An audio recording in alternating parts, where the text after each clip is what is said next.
Thanks all for joining. We'll just give it a minute. I can see the numbers going up. Hope everyone's well.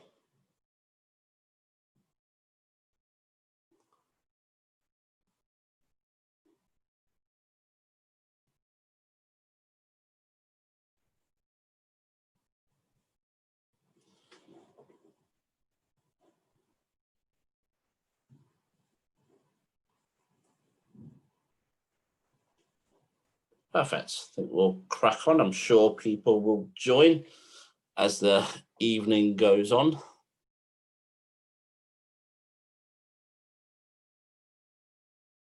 Perfect. So welcome to, I don't know how many of these it's been, quite a few, but admittedly, we haven't done one in a while. I think when the season sort of started, we thought we'll allow people to enjoy the football when there was a lot of football going on. So we kind of haven't done one of these. But we've been keen to do one for a while, and I think sort of lockdown part 2 has given us the opportunity to. So same rules apply for those that have attended these events in the past. If there's anything you want to tweet out, feel free using the hashtag AST event. Certainly if you're watching live, if you're watching the recording, it probably hasn't got the same impact. Feel free to raise your hand for questions and we'll try and bring you in. There is a Q&A feature, as most of you would know. So feel free to kind of input into the sort of Q&A as well, and we'll try and get to as many questions as we can. I think that's about it. I'm a little bit out of practice, haven't done this for a couple of months, but yeah, I think we're good. So I'm going to welcome my colleague Tim Payton, and we're gonna just update you all on kind of pay-per-view. There was a Premier League meeting yesterday, and Tim's pretty much got all the news. So Tim, I mean, just give a bit of context, I guess, for those maybe who have, just been a little bit, maybe haven't kept up with it. What has happened historically and where are we now? Well, most of you will know that we started to have to pay a £14.95 charge to watch pay-per-view certain games which aren't in the standard Sky or BT contracts. That unfortunately has included 2 Arsenal games in recent weeks, one which has already taken place and one which is scheduled for Sunday against Aston Villa. The AST, joining with other supporter trusts and the Football Supporters Association, campaigned hard against this. We felt it was a ridiculously high price. We felt other aspects of it, such as the unfairness of fans of some clubs having to pay much more than fans of other clubs, depending on which package you were picked in, meant that it was the wrong thing to do. And most of you, I think, will have seen that campaign activity, and we'll come on in a minute to talk about the wonderful donate to charity rather than pay your PPV fee. Yesterday, the Premier League clubs met. We'd fed into Arsenal ahead of yesterday's meeting. I must say, Vinay, the chief executive, gave us a good hearing and certainly, expressed his understanding at the dissatisfaction with the price and that things had to change, and said he would take that to the meeting. And the good news is that yesterday Premier League clubs agreed that the £14.95 would go. Sadly, not in time for it to go ahead of the game against Villa, but I think that's because the system was already in place. Some people had already paid and they need a couple of weeks to work out what to do next. If you're asking what happens next, well, they've got 2 or 3 options. They could come back to a lower fee. We feel that if they did that, you've got to be talking much, much lower, down at the £5 price point. But they could also go to the model which they had when football initially returned, which was to share the games around amongst their existing broadcasters. So give some to Sky, give some to BT, and give some to the BBC, but run them within the existing broadcast arrangements. And there is the possibility, but I don't think they'll do this, that it will be as it was last season, which is that the games aren't broadcast at all. But I'd be very surprised at that, as I think they've recognised in a pandemic and with the situation where none of us can actually go and watch Arsenal, which is what we all want to do after all, they have to provide a solution. So largely very good news, and thank you to everyone who tweeted and messaged the club and showed your support for the campaign. It shows that when football fans, have a voice, raise their voice, we can make a difference. Tim, also, I mean, we've obviously, I know the answer to this, but I mean, we've done a lot of work. You mentioned the FSA, but there are obviously all the other supporter trusts and stuff we work with. I mean, a lot of that happens behind the scenes, so people won't see that. But I mean, what's that been like over the last few weeks? It's been a really good partnership, and I think that across the supporter groups, over £500,000 was raised for different charities through the campaigning, and every club, supporters club, contacted their own club to put forward their opposition and lobbied, and it really is quite a powerful network. And for those that don't know about them, look at the FSA, Football Supporters Association website, look at their Twitter feed. Something else we're working with them on, there's a debate in Parliament on the return of fans. Now, we know we can't have fans coming back at the moment, we've just started a lockdown, but there is a government working group on doing test events and looking at what the protocol would be for the return of fans. And actually it had given Arsenal approval for the return of fans for the Sheffield United game, which wider health considerations called off. So we often work with the FSA, and we find them a very good umbrella body, and I'd recommend everybody look them up when they get the chance. Absolutely. Okay, well, we'll come back to this topic in a little while with Nick, but thank you for that kind of overview. I want to introduce Sarah, who's the director from Islington Giving.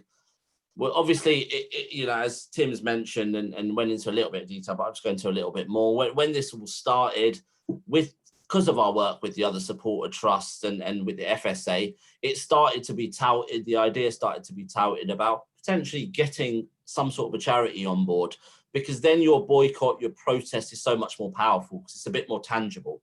So we have worked with Islington Giving in the past. Actually, at the start of lockdown, when we had one of our guest speakers, they donated their fee back to us, and we then donated it to Sarah and Islington Giving. So we saw the kind of really good work they do. They work with the foundation as well, which I'll ask Sarah about. And I think about £35,000 were raised for Islington Giving, which is tremendous. But we also know that the food banks, the local Islington food bank, also got, I think, 4,000 or 5,000 as well. So, you know, you're talking about 40,000 to great causes across Islington from Arsenal fans, which is just an absolute tremendous effort. So for everyone that donated or took part, tweeted, made some noise, you know, thank you, because it you know, football fans are given a bad press at times, but I think this was a really positive thing, and I think we took the best out of something that potentially wasn't positive, i.e. £15 for pay-per-view, into something that was really positive. So that's great. So Sarah, nice to have you with us. Thanks for joining on a Friday evening as well. So I mean, firstly, when you kind of got the call from us saying that we want to kind of support and we've got an idea and stuff, what were your expectations? And then tell me about the journey, because it was a really exciting few days, wasn't it? It was. I mean, it was. We were kind of astounded. First, I would just want to say a huge thank you. I cannot thank Arsenal supporters enough for what you have done, and you know, every penny you have donated is going to incredibly good causes, and I can tell you about those in a minute. But yeah, we were so pleased to get the call. As you said, we had worked with you at the beginning of the pandemic, so we were developing a relationship. But it was fabulous to get the call, and we thought, well, this would be good. You know, it'd be nice, and we'll get you know, some people donating £15. We did not expect so many supporters to donate, and the grand total was actually just over 37,000 plus gift aid for some people. So we received about just over £46,000, which is all going back into the community where it's needed most, and you know, about 2,400 different donors. I mean, that's just amazing. We've never seen anything like it. That's great. And tell us a little bit about what you guys do, you know, in the area and your various kind of projects and things like that. Yeah. So Islington Giving, it's been around for 10 years, and it's a partnership between businesses, some funders, and lots of residents and local people who all give money or time or skills because they want to make Islington a better place. And many of you will maybe already know, but Islington is a very unequal place, borough, and in fact, 50% of children in Islington live in poverty, which is kind of astonishing. I live in Islington myself. I don't think I quite realized how unequal it was until I'd been here for a while. So there's lots to do here. There's lots of issues and disadvantage, and Islington Giving focuses on that and tries to help lots. We do a lot of work with young people, do a lot of work with sort of isolation and loneliness, kind of mental health, sports, recreation, obviously crisis support. You know, in this crisis, we've been funding groups who are providing food for those who need it. So from the most basic needs through to kind of how people can live a happy and fulfilled life, we work on all those issues. And I was going to ask you, actually, how has the pandemic affected you? I mean, it's affected all charities across the country, but I mean, in particular, this 7 months must have been the toughest of your kind of probably career. Yeah. I mean, Islington Giving is an interesting organization because what we try to do is raise money to then give out to local charities, basically. And so we didn't know what was going to happen at the beginning of the pandemic, but the public, again, have really been incredibly generous, and local businesses as well, and funders. We raised hundreds of thousands of pounds at the start of the pandemic, and we quickly gave that out to groups in the local area. So I think Islington Giving has been good because it seems to be a sort of channel for people who want to help somehow and don't quite know how to do it. So it's been a good way for people to get more involved in the community if they want. Great. And obviously people are familiar with the Arsenal Foundation, as I'm sure everyone probably watching this has supported the foundation in some way over the years. I mean, how do you work with the team at the foundation? Yeah, so Arsenal and the community and the foundation are one of our partners in Islington Giving. We've worked with them for years, and they have been, again, really integral in helping in the local community in all sorts of ways. But we've done joint projects with them, providing, for example, extra kind of mental health support for some of the young people who are on their programs. But we have worked in partnership with them really, really well over many, many years. Great. And I mean, I appreciate you probably don't know the answer to this yet, but I mean, generally, you know, do you know how you're going to use that money, what sort of an impact it will have? And I know we are planning to work with you a little bit over the coming months to just follow the story a little bit, but yeah. Is there anything you can tell us now? Yes. Yeah. So I can tell you the types of things that probably it will go to, and the types of things that we funded, especially over the crisis period. So organizations like the Mild May Community Partnership, who are providing food to those who needed it most, food parcels and essentials for people during the pandemic who were in dire need. We fund an organization called Sports and Life Skills, which works with local families and helps them to keep active. And again, that has been really important during the first lockdown and will continue to be important. Islington Mind, Hive Food Bank, the Copenhagen Youth Project, which does amazing work with young people right across the borough. Healthy Mind and Healthy Bodies, which again is another kind of both physical and mental health support organization. So those types of things, that's what we really focused on, and that's where the need was throughout, especially at the beginning of the pandemic, but throughout the past 8 or 9 months. Yeah, absolutely. Is there anything finally, kind of, anything, if any messages, or I suppose where can people find more information about Islington Giving, and is there anywhere they can go if they want to support further? Yeah. So we still have always a crisis and recovery fund running, and people can donate at any time, but people can also get involved in other ways, volunteering or offering their skills or their connections. So you can just take a look at our website, islingtongiving.org.uk. And there's lots of information, especially about the groups and the individuals whose lives really have been changed by donations from supporters like you. So again, we cannot thank you enough. We are just absolutely blown away by your support. Perfect. I think that's a great place to end. So I'd like to thank you, Sarah. Obviously, as I said, feel free if you want to stick around and listen to us talk football for the next hour, but I won't be offended if you don't want to. So I wish you well. Have a great sort of evening, weekend. Stay safe, obviously, and best of luck to Islington Giving. And thank you, I think, on behalf of everyone here for all the hard work you guys do as well. Thank you very much. No problem. Right. Thank you. So I'm going to introduce Tim back, and also Nick Ames from The Guardian, who is our main guest speaker for the evening. And I think I'm going to hand over to Tim for a few minutes, just so I can have a breather. Thank you, Akil. That really is such a fantastic story, isn't it? £46,000 raised from the pay-per-view. Nick, looking at that as a journalist reporting on the newspapers, how have you seen that story football-wide and the impact it's made? I think it's made quite a profound impact. I think it felt a bit like the straw that broke the camel's back a little bit for a lot of people in terms of the amount they're expected to stump up to watch their football team on a weekly, monthly, yearly basis. I think the fact it's come in the middle of a pandemic has obviously exacerbated that too. And I think I have not seen a response, I think, from supporters in England to an issue like this of the degree that we've just seen in recent weeks. So I would say, I mean, I would echo what's been said before.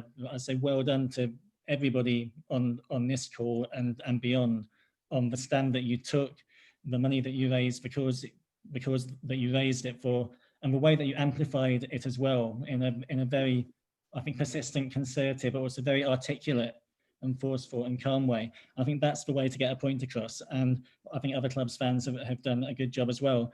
But I think I've never seen a movement quite this concerted in English football. Definitely, I don't know if it always comes naturally to English football fans. I don't mean to speak out of turn in saying that, but certainly we see in Germany, for example, a lot of very vociferous stuff going on. Sometimes successfully, sometimes not. But I think it's a good sign. It augurs well for battles ahead as well, and it's been quite inspirational, really. You mentioned battles ahead, and there is perhaps a bigger one coming, although almost in the same week. We were working, Akil mentioned the Football Supporters Association, but we did something we've perhaps never done before, which was work with supporter trusts from, I call it the so-called Big Six clubs now, around this project Big Picture, it was called, and the threat of breaking away in European Super League. And all of this stuff seems so tonally deaf at the time of a pandemic, but of course maybe that's the time when financial distress is going on and they see the opportunity to strike. But we're going to have to create that same alliance, I think, amongst fans to make sure that we don't end up with the end of promotion relegation or a breakaway European Super League and lots of midweek games against European teams we've never heard of, just to create fixtures and all sorts of threats to the games that we know. Have you been watching? Where do you think that's going to end up, and what comes next in that debate? I think it's fairly dead set that we're going to get changes, fairly fundamental ones. And I think, as you've said, a pandemic maybe gives people an excuse maybe to fast track things that have been in the pipeline for quite a few years. It brings existing issues to the boil, doesn't it? Which is what we've seen here, particularly with the financial situation inside the Football League, for example. I mean, it's so difficult to get the crystal ball out. I think we will end up with an 18-team Premier League. I think it will be smaller. Personally, I don't like that, but I think if that is the sacrifice we make for maybe keeping the European Super League from the door in a fully fledged form, then we have to take it. I think maybe we will get that promotion and relegation playoff that has been talked about, that we see again in a lot of continental leagues like Germany, like I think Italy do it. A lot of them have brought that in actually in recent years.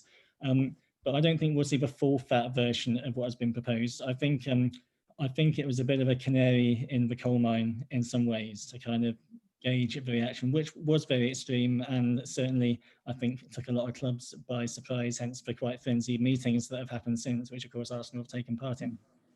Arsenal's position in this is quite interesting because you've got American ownership, and I think a lot of this is seen as a made in America project. It is the replica of their model, which is closed leagues, franchising, guaranteed big fixtures every year, and actually underpinned by all wage caps so that the owners are guaranteed profits. But it looked like Liverpool and Manchester United were much more in the driving seat. That might partly reflect, sadly, the fact that over the last few years, Arsenal have become a Europa League club rather than a Champions League club. And I have heard it put slightly cynically that, one of the reasons Arsenal are hedging their bets a bit, and they'd be a little bit worried about whether or not they'd be invited into the European Super League, because most are saying there'd probably be 4 places for English clubs, and that might be something that saves us a little bit in the nervousness of who would get in and who wouldn't get in. But my understanding, I don't know if you've picked anything up, is that the Kroenke element, and Kroenke is far more likely actually to talk to the Glazers and the Fenways because they meet at NFL meetings and NBA meetings, probably than they are to talk to the Arsenal executive, and that they, you know, they had a presence at the big Premier League meeting on this and everything. Is that how you read it, or what have you picked up about Arsenal's positioning on a potential breakaway league? Yeah, I mean, off the record, Arsenal's stance has been almost the same as it's been on the record. They like some bits, they don't like others. They'll always listen to anything that may or may not enhance the football landscape.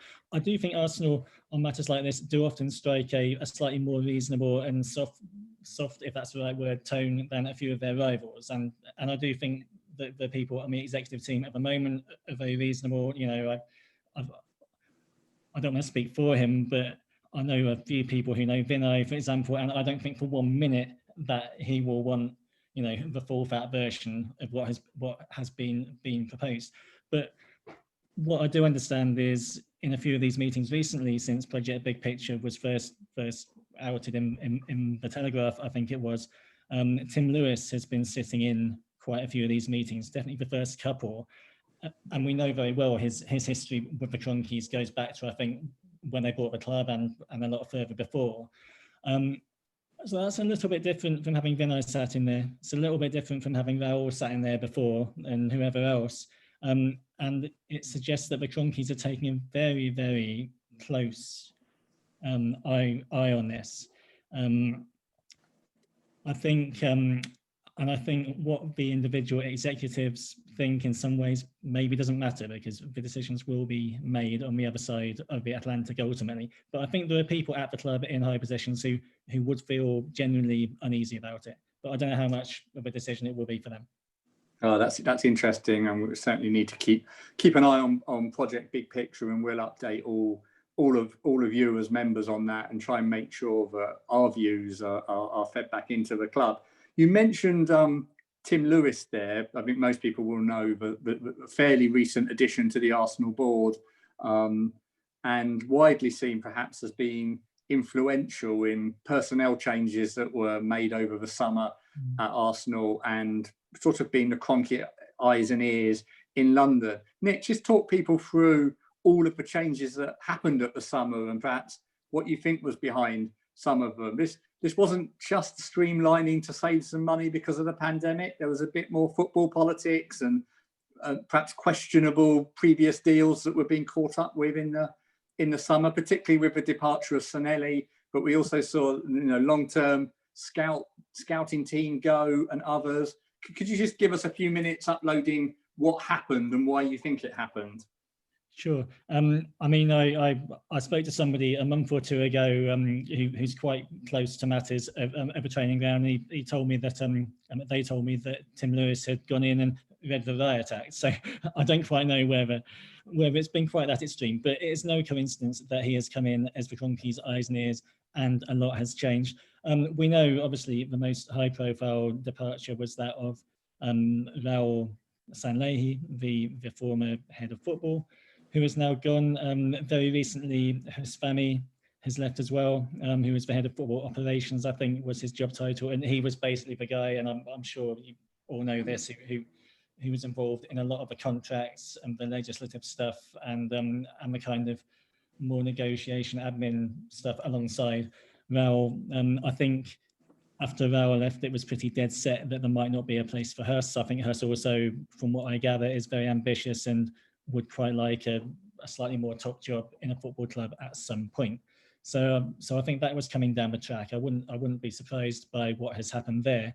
I wasn't too surprised, to be honest, when Raul left either, because I think Arsenal's dealings had become quite bloated. There've been a few deals that certainly, when you look at them, a way of putting it would be maybe there were a few too many people around the table on certain deals. And it might be better if you just got a clearer line of dialogue between club, agent, club, or two clubs. When you have different people around the table looking at different ways of doing a deal, and maybe from different cultures of doing deals as well, it can get a bit more muddy. And I think there's examples. I mean, people talk a lot about the Nicolas Pepe deal. People talk a lot about the Pablo Mari deal, where these players that Arsenal needed, in Mari's case, were they players that were paid over the odds for in Pepe's case. Now, we don't know what went on particularly behind closed doors, but I think it's fair to say that Arsenal didn't necessarily get the best value at a time when they need to be looking at getting fantastic value in everything they do, especially during a pandemic. As we've said already, you know, it's a big pinch point now, and the club is operating with a wage bill that I think everyone knows is not sustainable for the next sort of 5-10 years.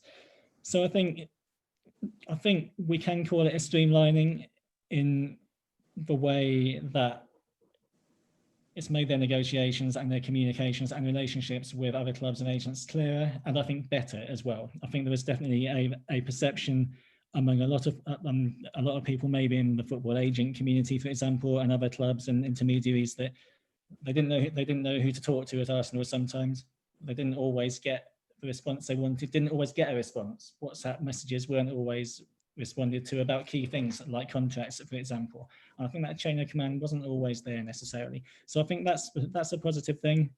I mean, Edu is still in post, and obviously has been in the same room as people like Raul and Hussein in a few of these things, but I think he's got a bit to prove as technical director, but I thought he had a fairly good summer actually, so that's good. And what about the scouting network? Because I think you probably knew quite a lot of them from your time at Arsenal, and it was a very, you could call it entrenched, you could call it experienced.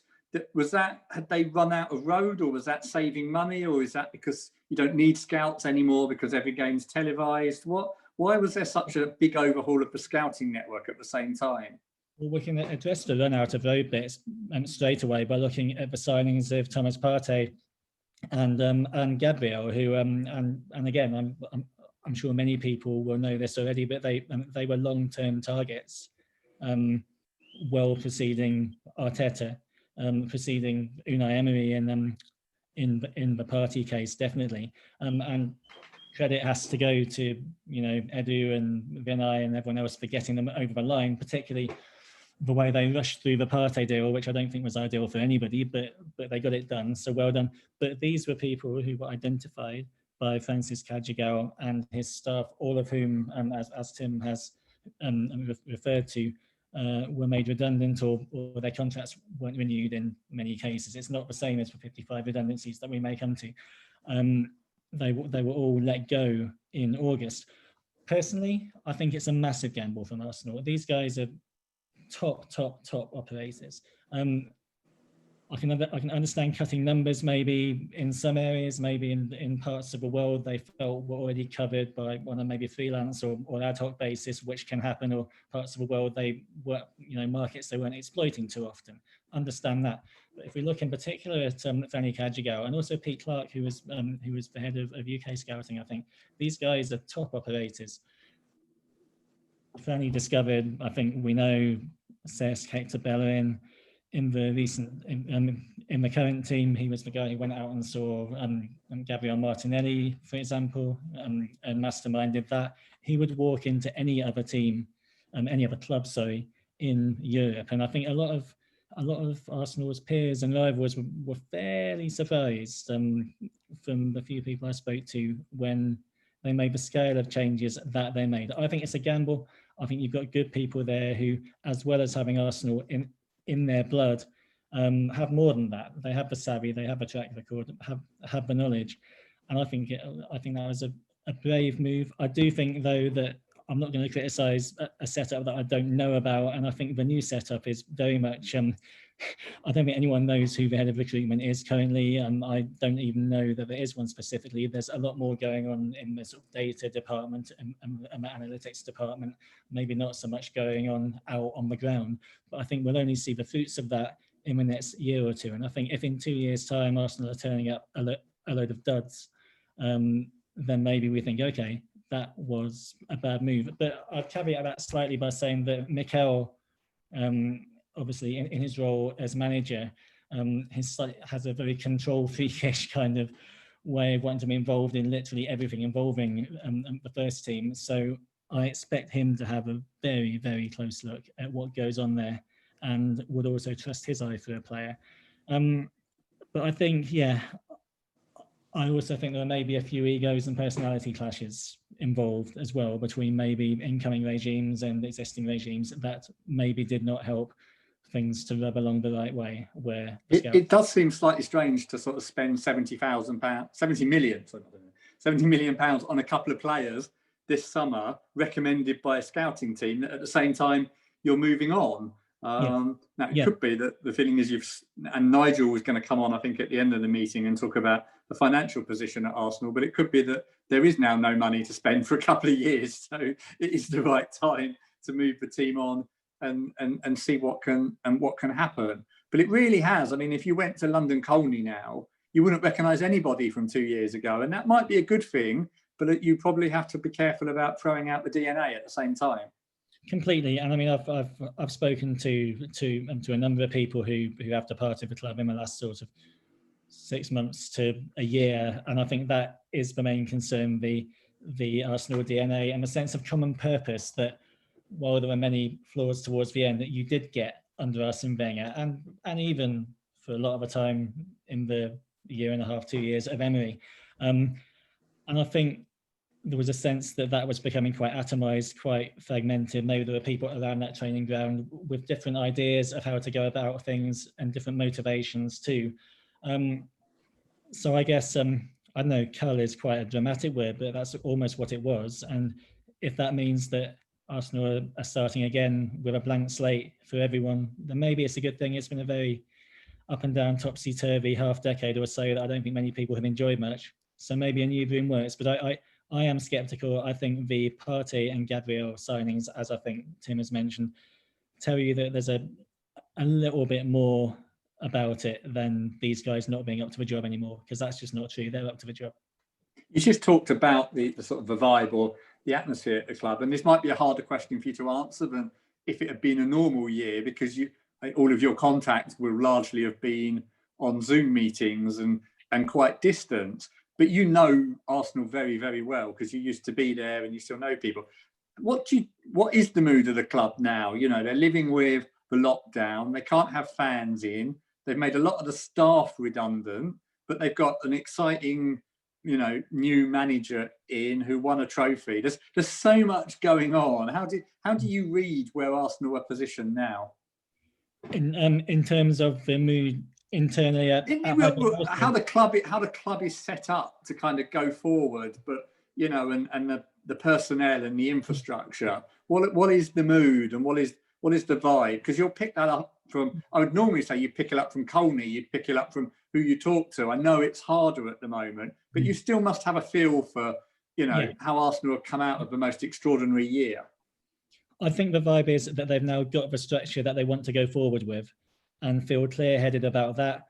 I think both on the pitch with Mikel and his coaching staff and upstairs too with the revolving door / streamlining that we've spoken about already. I think there is a sense of clarity and a sense of purpose that I have not seen actually. Probably, and I've been involved in different ways around the club for over a decade, 12 or 13 years. I don't think I've seen a vision as clear and single-minded as this in that time. Whether it's the right vision or a good vision, we'll see. But that's definitely the sense upstairs, I think. How they've gone about it in the summer, the mixed feelings about it, I think both among the staff and workforce, definitely me personally, and probably among many of you with what happened with the 55 redundancies, and you know, on the other side of that, paying out, what was it, about 40 million in transfer fees, probably another 20 million or so in wages, paying 350 grand a week to a player who we're not going to see again, which leaves a slightly bitter taste in the mouth, or at least a very conflicting one. We actually spoke on a Zoom call to Vinay and Edu 6 weeks or so, 2 months ago, a few of us from the national media. And that question came up, obviously, how do you square the two things? And the way Vinay put it, he compared it to a restaurant, saying whatever you do with the staff, whatever financial and staffing decisions that you make with that, maintaining the quality of the food has to be a separate thing. Now, in a cold-blooded way, you can see exactly what he means. But we're talking about human beings here. We're talking about lives. We're talking about humans being both the staff and the product, and two things which are easily contrasted because they're both employees. And we're talking about the middle of a pandemic too. Another argument that the club might make, I'm not making it for them, but it's one they could make, is that if they didn't act now in bolstering a team that, let's be honest, was not good enough in some departments, still is not good enough, has a surfeit of players who probably aren't good enough for where they want to be, mid-table could become a regular thing. The finances take more of a hit, and then you have to make even more painful decisions in future. So they would argue that maybe they were making this tough decision now to avoid making many more of them. I don't know where I stand on it. It feels uneasy to me. It feels uneasy to many people. But I would say, putting that aside, if we're looking exclusively on the pitch and in the boardroom in terms of the club's direction, I'd go back to what I said a couple of minutes ago. I see more clarity and purpose than I've seen for a long time. And that, leaving the other bits aside, is encouraging to me. You mentioned the situation of one player who's on up to £350,000 a week, and clearly there's a, you know, you could say it happens. That's just football. It's mad. It's the situation that we're in, and we can go back over it all. But it's kind of actually overlapped with some of these issues with that player sort of using their PR arm to offer to pay the salary of Gunnosaurus, but also interjecting in everything. How do you read that situation? What has happened, and why has that player gone from not even being a bit part option anymore? Why are Arsenal going to spend about £15 million this season on someone that can make no contribution at all? Firstly, in terms of what has happened, I wish I could sit here and give a definitive answer, because it is, you know, even for those of us in the media who speak to a few people, smoke and mirrors everywhere. Big PR war, as we know, from the Özil camp, you know, trying to strongly put across our player. It's not a mercenary. He cares about the club. He wants to be playing. It's not his fault. He's wrong. It's not been fair. The communication's been poor, etc., etc. Arsenal, on the other hand, keen to point out they're not splashing up to 350k a week for no reason. We've done everything we can to integrate him, and it all comes to a bizarre stalemate that the like of which I've never seen before in football. I was having to cover the Rapid Vienna away game off the TV because of the current quarantine restrictions and stuff. That's how we're having to do a lot of this currently. I had on another screen Özil's tweets coming through during the game, thinking this is absolutely insane. You've got the 2 years ago the marquee player of the club becoming up. I think Tim Stillman put it on Twitter, a micro blogger, and it's crazy. Why has it happened? I mean, a lot of people talk about off-pitch reasons, obviously, and as well support of causes that maybe the club has not been as keen to nail its colours to the mast for. But I think he was in and out of the team before that, and there was certainly a long spell under Emery too. Arteta has said fairly clearly that he doesn't think that Mesut can plug in to the way he wants to play. And we do have to remember that Mikel, and maybe we'll come to this when we talk about the start of the season, is a bit of a fanatic for structure. He's as fastidious a manager and coach as I think you've got in the league already, even after how many months, 10, 11 months. So if a player doesn't plug in, then maybe he's out. You put that against the fact that creativity has been an issue this season, certainly breaking teams down that come and sit deep, like we saw West Ham, we saw Sheffield United, okay, both beaten, tough games, and we saw Leicester, equally tough game, ultimately lost it. And you think you could do with that kind of guile in there. Obviously tried to address that by trying to sign Hussam Ouar, who I'm fairly sure they'll come back in for.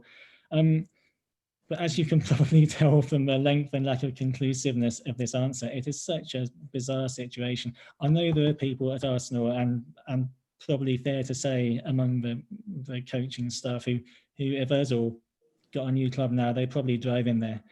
They would probably just say, enough is enough, let's just have rid of this. And I think that has been the feeling for quite a long time. I think people in the club are just fed up of the situation, to be honest.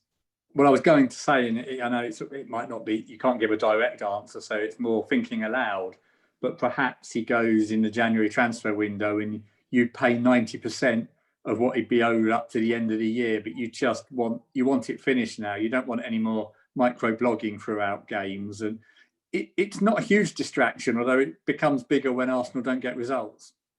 It does become bigger when results are not coming in, and I think you know, as long as they're buying themselves credit on the pitch every few weeks with a result like the Old Trafford result, and you know, having good, fairly lively performances like last night turned into, and a few others like that, then it becomes less of an issue. But he's sat there and, like, you know, great example, before the Leicester game, he's I think predicting on Twitter a 2-1 win, but a goal for Leicester by the creative James Maddison, which I'm sure we will notice. He's there to, well, him or more likely the social media person employed by his people.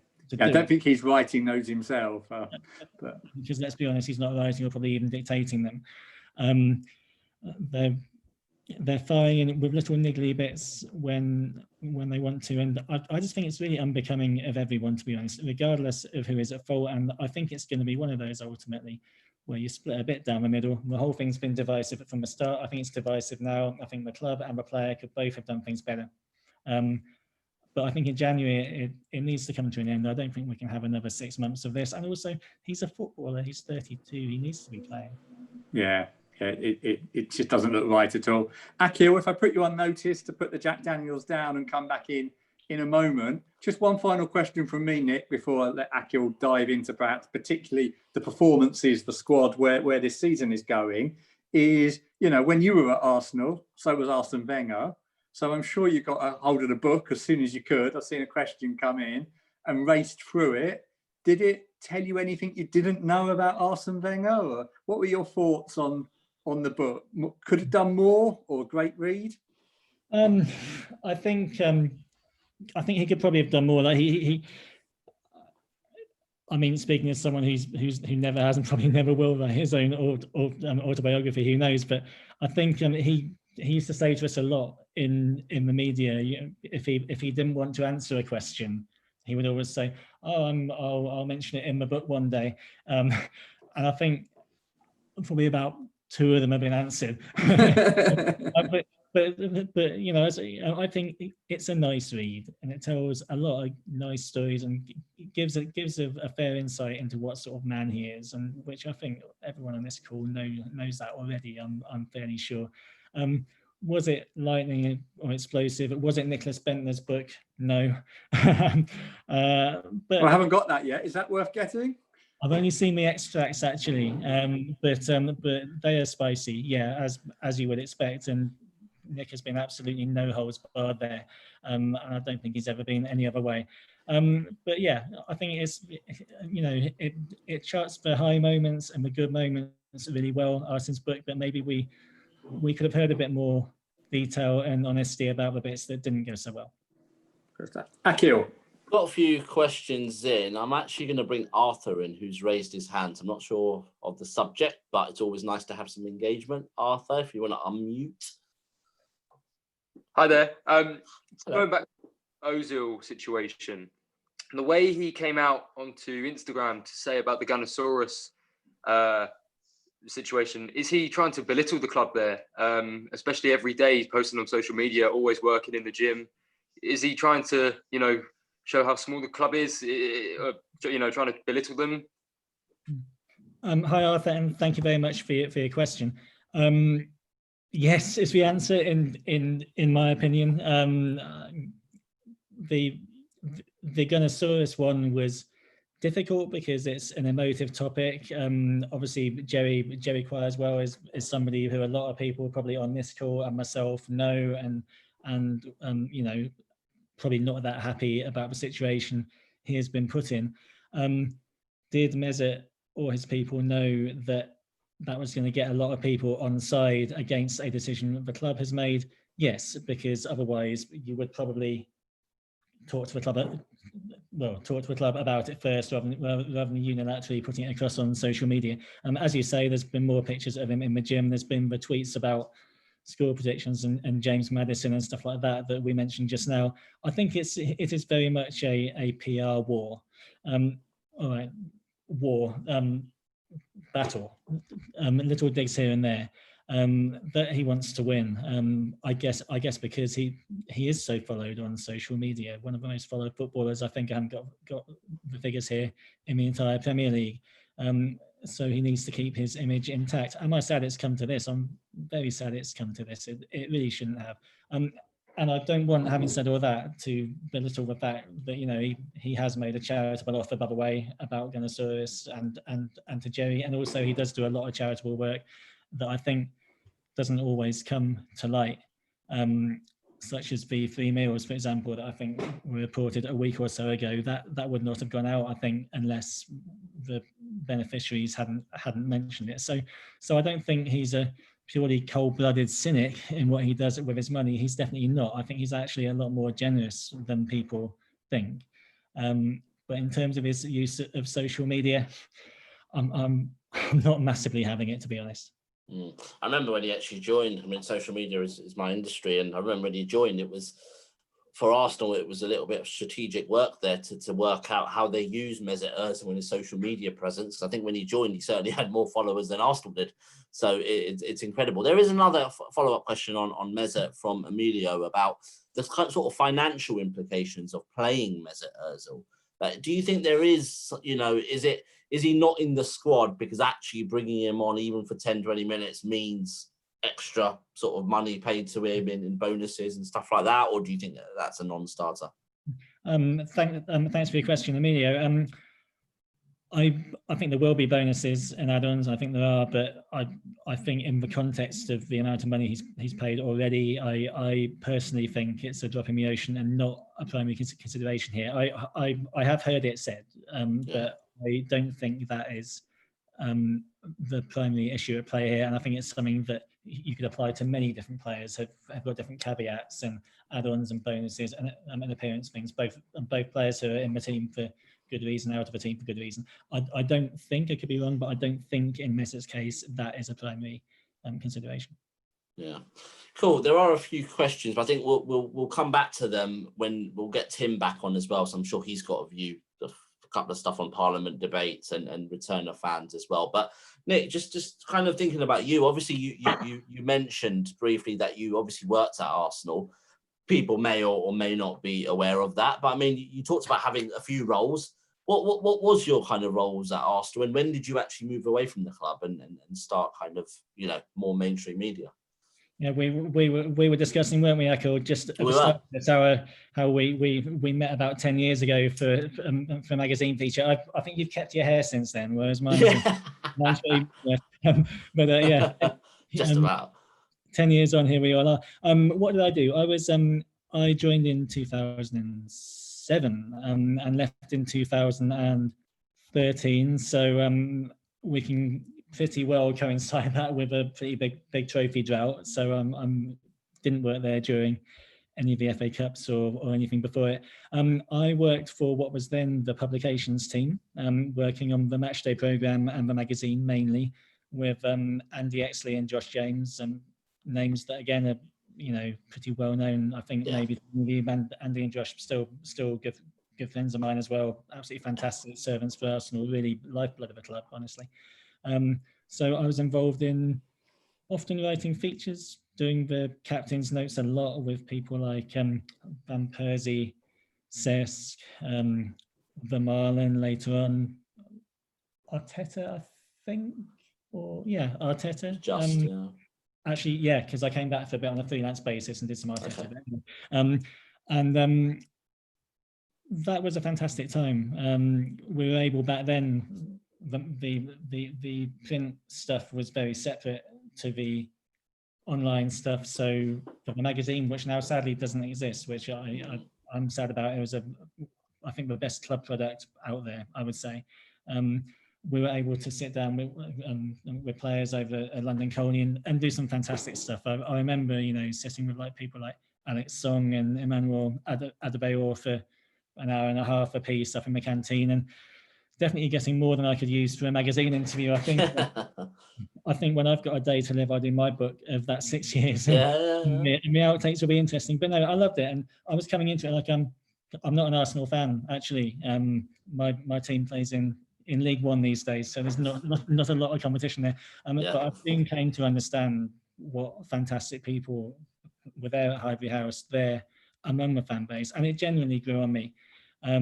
So I love that time, but as with anyone in a job, maybe after 5 or 6 years, I thought, well, I'd quite like to see the other side of this and maybe be a bit more discursive and not just be writing for a club, much as that's a fantastic role.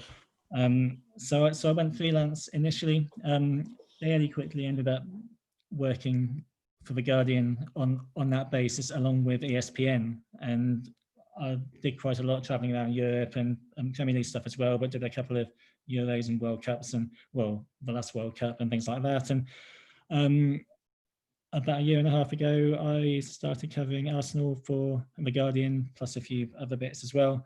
After Amy Lawrence, who everyone here will know, moved on to The Athletic. So that's the very potted history of my last few years. So yeah, Arsenal and I kind of haven't keep away from each other in that time.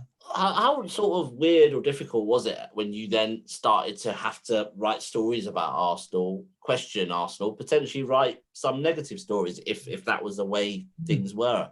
You know, how difficult was that when there were sort of when you were like an employee and then you've gone to the other side, or just professional, got on with it?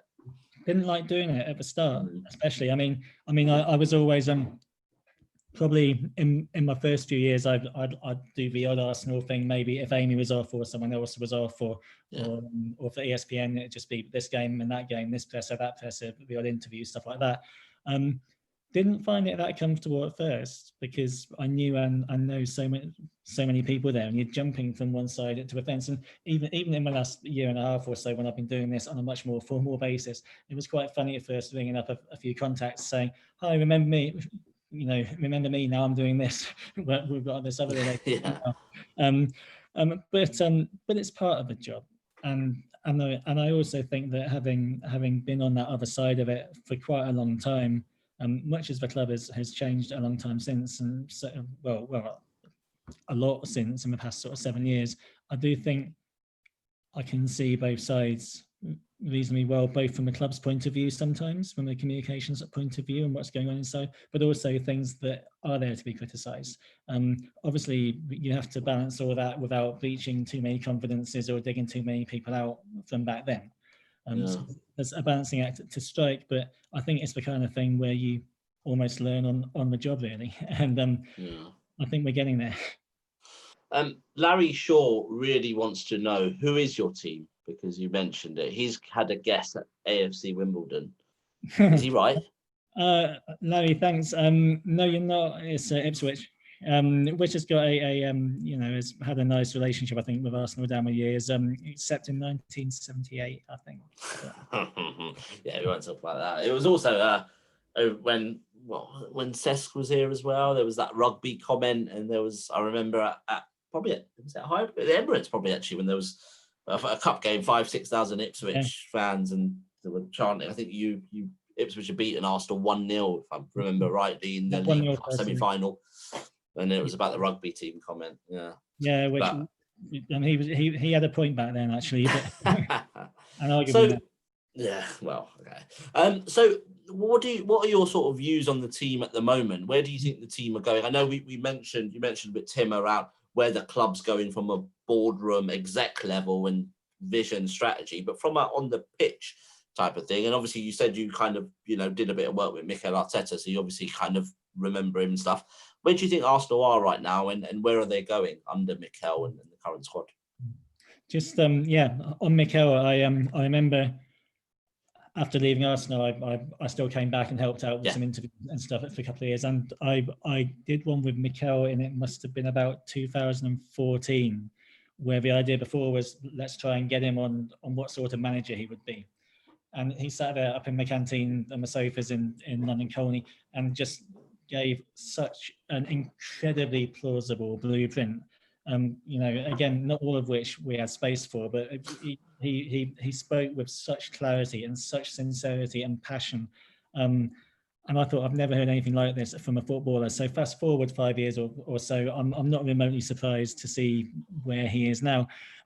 What do I think of the team and the start of the season? I think there's a lot to be encouraged by. If I was an Arsenal fan, I would be happy. I would think there's going to be a lot of bumps in the road yet, definitely, and be ready for those because they're going to come. But I'd be happy. I think if I look around the Premier League now, I don't think I see another team that is as coached. Now you can look at that in two ways. One, they've got a fantastic structure. I think, a stat that has been aired quite a lot is the fact that I think they've got the best defensive record, even though you've been to Anfield, Old Trafford, Man City. I think the structure's there, and I think the pre-rehearsed moves are almost there.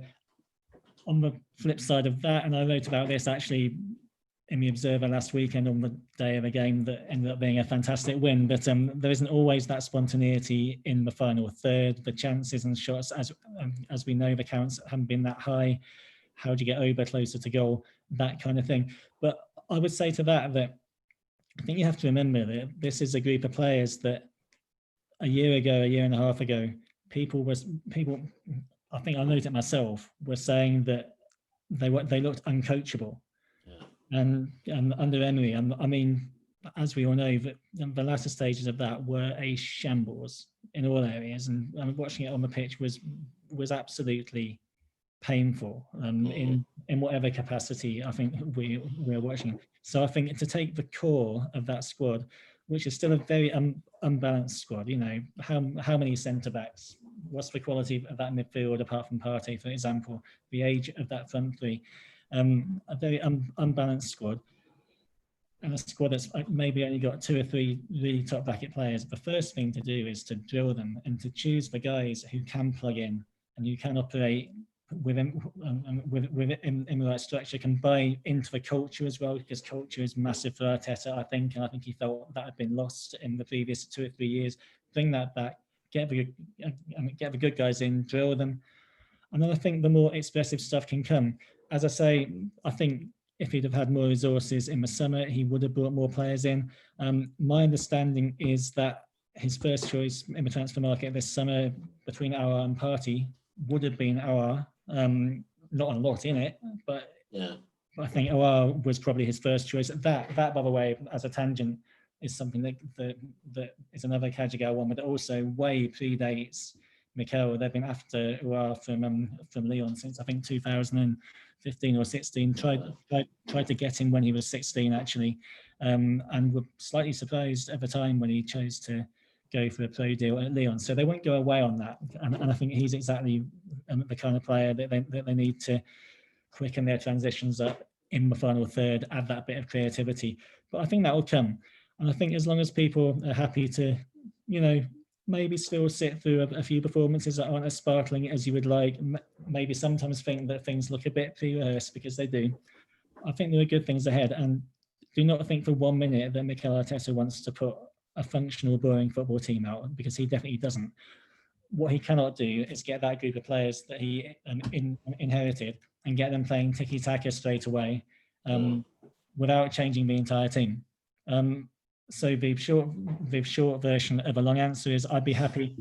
I think it's such a topsy-turvy league this season for reasons that I'm sure we all know.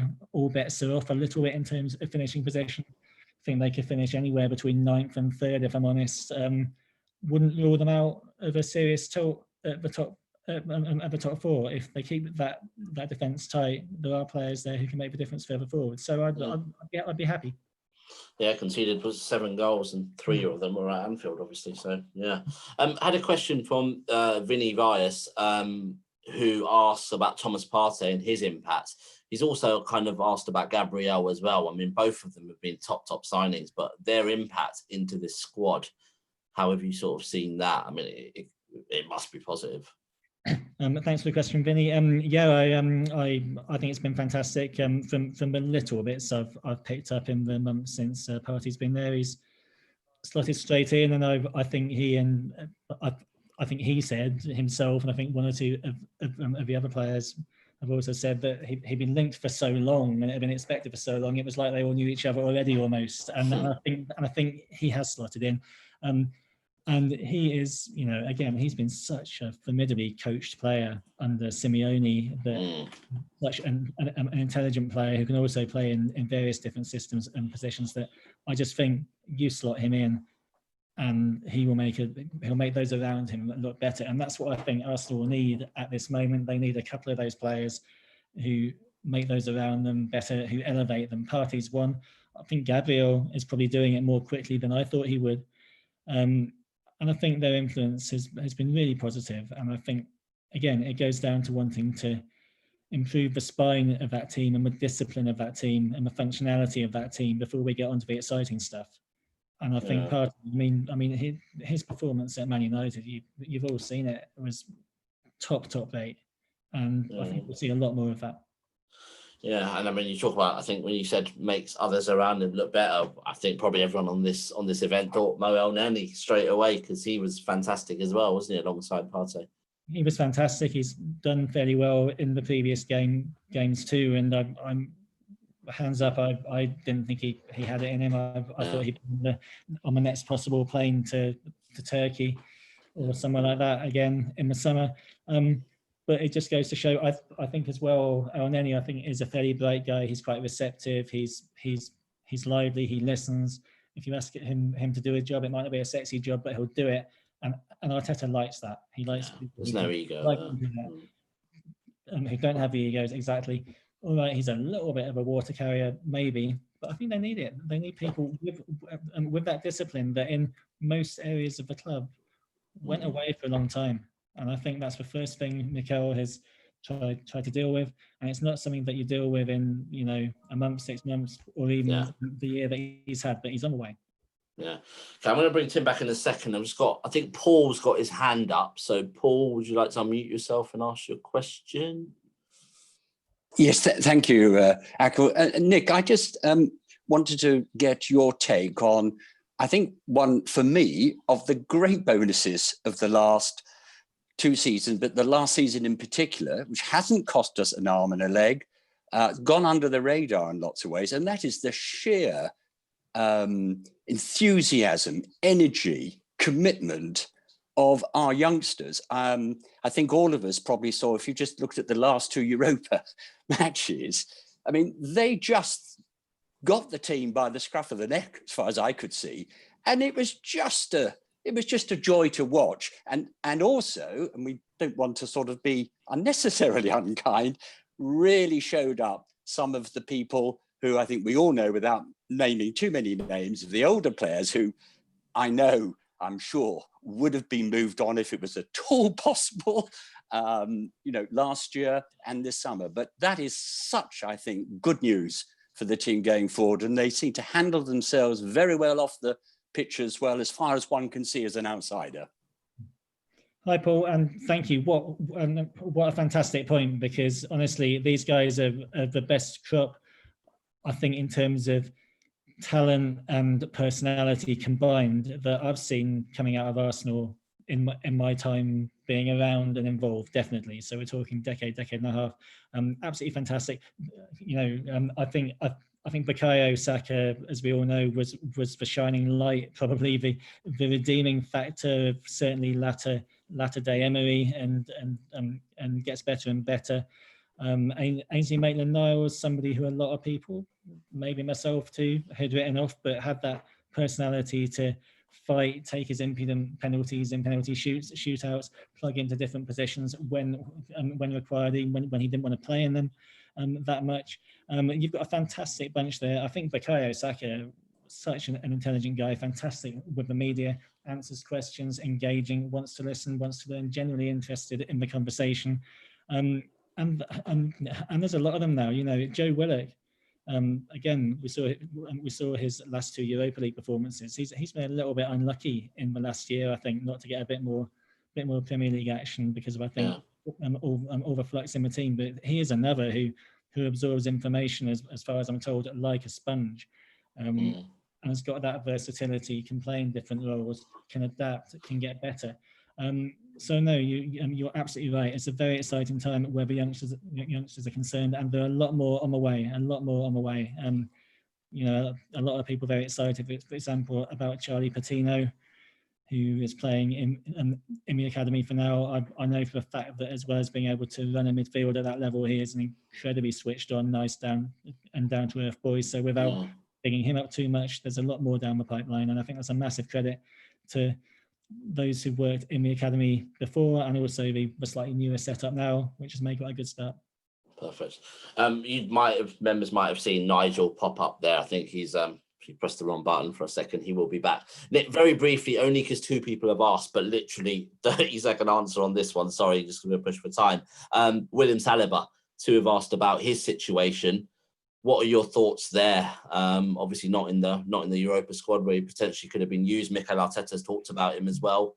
What do you think's kind of going to happen there? Yeah, I think Mikel more or less admitted last week that it was a bit of an unfortunate situation with him in the Europa League. I think he thought that Pablo Mari was going to be fitter than he now is. Yeah. Otherwise, I think we might have seen William play even last night, given that they can hardly keep the centre backs fit at the moment.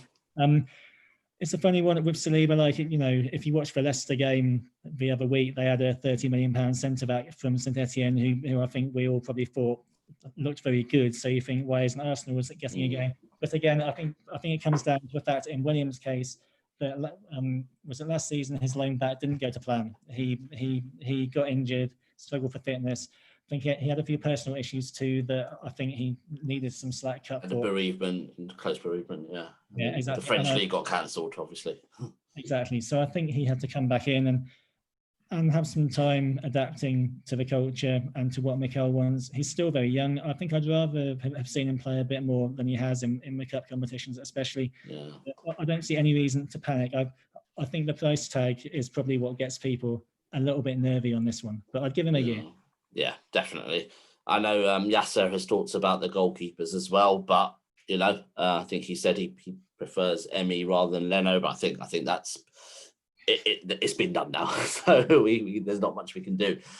Tim, I'll come to you about the Parliament debate, which was scheduled, that Billy has asked about. You kind of said you'll update.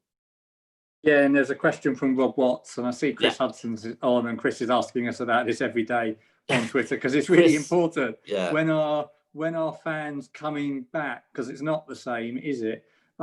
Clearly not coming back during a lockdown, but people might know that there are proposals for pilots, and there is going to be a debate on this in Parliament on Monday. The debate in Parliament is the response to the petition that maybe many of you signed, which went through 100,000 in 24 hours, which means the government has to answer. What we'll make sure we do is tweet a link to that after the debate has taken place for anyone that wants to read it.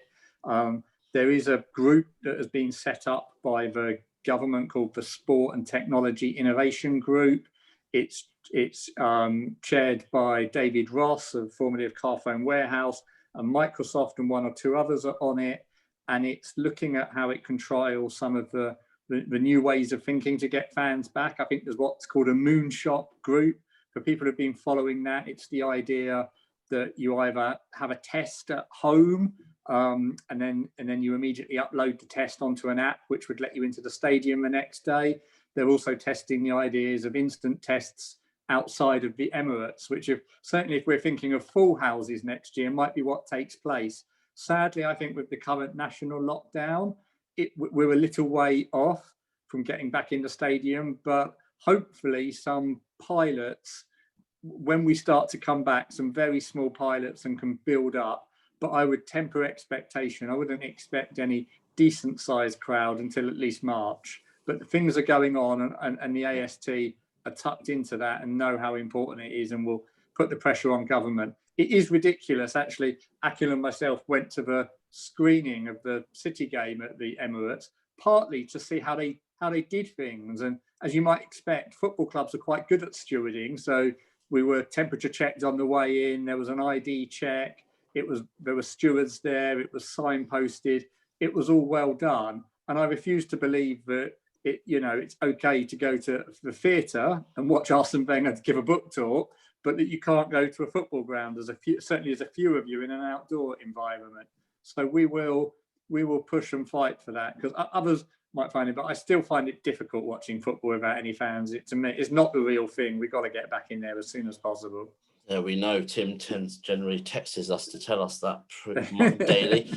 Just to say, I did run a little poll there. I thought I'll show America how to run proper polls and get the results a lot quicker than 4 days. But I thought it was really interesting about kind of if people what they did for the Leicester game, and I think 18% said they did buy the game, which I think I think is fair as well. We are in a pandemic. Mental health's a thing. If football gets you through it, who are we to argue?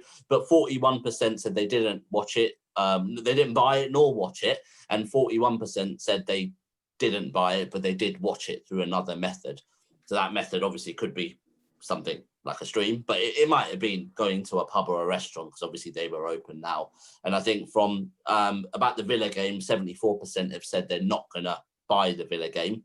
And I think 26% have said they will buy the Villa game, but obviously with the decisions made, potentially it's the one and only time. So, and pubs are shut. So yeah, very interesting stuff. So of course, not having any fans in is another hit to Arsenal's revenue streams, and this might be a good cue for Nigel to come in. Hello, are you there, Nigel?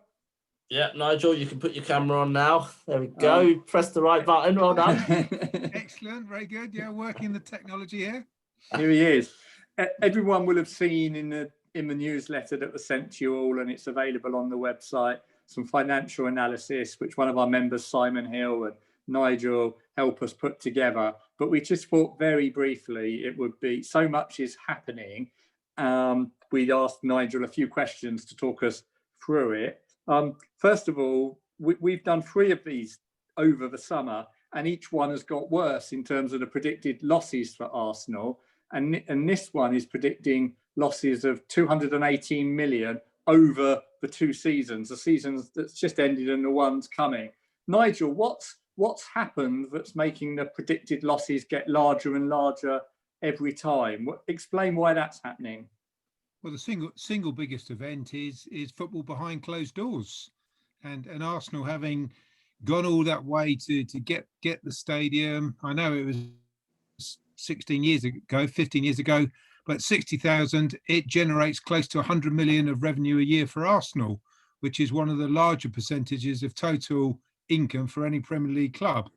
At the moment, that's 0. And if people look at the table in the paper, we have put a very small amount in there for the current season, but it's at such a level we're sort of predicting we might get 25% people in there for the last 4 or 5 games. So it's almost like a trace element. So if you take 90 million of gross revenue out of the equation, Tim, it starts to look very, very ugly when there's very little you can do with the costs.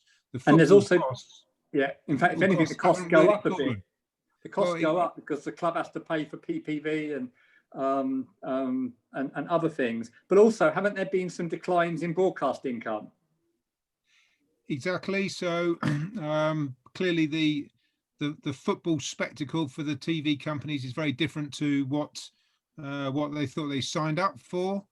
So a rebate for the 1920 season has been agreed with the clubs, but that money has already been paid to the club. So the non-receipt of that money will be pushed to the end of this 3-year cycle. So whilst for accounting purposes, it's money you've had in advance but not earned, Arsenal have actually received the cash for it, and the non-receipt of the cash for this rebate will be pushed to the end of the cycle, which will be in the spring of 2022. So the cash position is okay, but that's also reducing the revenues, Tim. And looking at decisions that the club made, and Nick referred to, the very late swoop for Partey, which I think surprised many people, because in the paper, the analysis suggests that, we didn't expect this, but in a pandemic, Arsenal pushed their wage bill up by about £30 million this season. New contracts, new signings, and very few people left.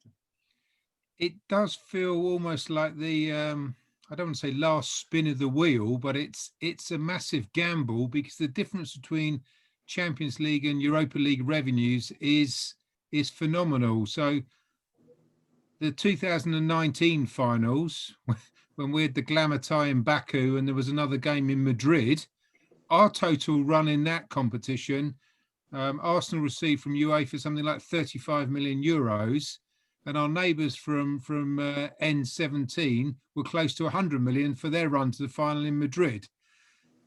Clearly, those figures are going to be different in a behind closed doors scenario, but there's a 50 or 60 million difference in terms of what you'll get for similar performances in those two competitions. So for whatever reason, someone has decided to back Arteta and his coaching and everything else and go the extra mile to live with the wage bill consequences, because clearly people haven't gone out who are surplus to requirements. So, this is Josh's words from 18 months ago, that we very much have a Champions League wage bill playing in the Europa League, and clearly that can't go on forever. The cash position at the club has gone from a very healthy cash position to living on the overdraft. So we're not quite on payday loans at the moment, but the overdraft that the club has got is now being utilised. We certainly don't believe that any direct funding is being put in by KSC or Kroenke himself. But there were actions during the summer which enabled the Partey transfer to happen. And when you look at that wage bill, I think I looked at it today and saw that it's about 85% of income for this year. Now, obviously, we expect income to go back up, but that's not sustainable for Arsenal going forward, is it? Well, football without fans is not sustainable. Yeah. So, I wouldn't worry about the 85%. That really is an anomaly at this stage. But they need to get people back in the grounds. It's very clear. Okay, that's very useful. Thanks, Nigel. And for anyone, I do recommend a good read through all of that, and it will show, the impact of the pandemic is going to last for many years, I think, on the club's finances. Back to you, Akil. Yeah, and that can be found in your newsletter that was given this week, or on our website as well. So thank you, Nigel, and thank you, Nick, as well. Thanks for your time this evening, for your insight. Hope you've enjoyed it too. Thank you. Pleasure. And hope to see you back. And good luck to Ipswich, I guess. Thank you, Akil. Cheers. Cool, thank you. And thanks for everyone who's tuned in. We should be back. We're planning another one during the international break, maybe a bit more focused on football. But I think we remember all the feedback from last time round. A lot of members said these kind of events did help during lockdown. So we'll certainly try our best to kind of put a few more of these on. So stay safe, look after each other, and we'll hope that Arsenal get another 3 points on Sunday. Cheers, guys. Thank you.